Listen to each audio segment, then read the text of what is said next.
Dear friends, आज मैं आपके सामने बिहार लोक सेवा आयोग के सिलेबस पर आधारित एंथ्रोपोलॉजी विषय के चैप्टर विवाह के अंतर्गत ऑरिजिन ऑफ मैरिज यानी विवाह के उत्पत्ति के सिद्धांत के मैट्रियार्कल थ्योरी मातृसत्तात्मक सिद्धांत जो है उस बिंदु को लेके आया हूँ।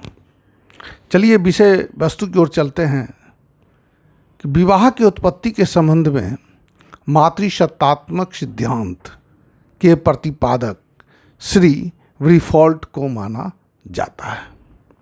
उनका मानना था कि विवाह अथवा परिवार का प्रारंभिक रूप मातृसत्तात्मक था, क्योंकि प्रारंभिक समय में स्त्री तथा पुरुष का यौन संबंध बहुत निश्चित न होने के कारण बच्चे को अपने पिता का ज्ञान नहीं हो पाता था। ऐसी स्थिति में माता संतान का संबंध ही परिवार का एकमात्र महत्वपूर्ण संबंध होता था। ऐसी स्थिति में परिवार का प्रारंभिक स्वरूप मातृसत्तात्मक होना स्वाभाविक था। ब्रीफॉल्ट ने इस बात पर बल दिया है कि माता में ही मातृत्व की मूल प्रवृत्ति पाई जाती है, इसलिए वह अपनी तथा संतानों की सामाजिक आर्थिक सुरक्षा को ध्यान में रखकर पुरुष के यौन संबंधी स्वार्थ पर विजय पाकर एक स्वार्थी पुरुष को हाथ पकड़कर परिवार में बसाया। इसलिए सर्वप्रथम माता ने ही परिवार की आवश्यकता को महसूस किया, इसलिए परिवार का आदि रूप मातृसत्तात्मक ही था।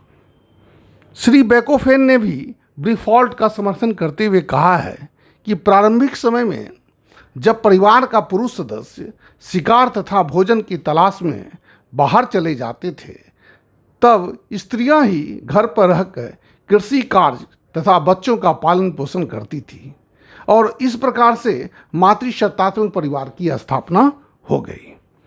अनेक मानव शास्त्रियों ने ब्रीफॉल्ट के मातृसत्तात्मक सिद्धांत की आलोचना भी की है।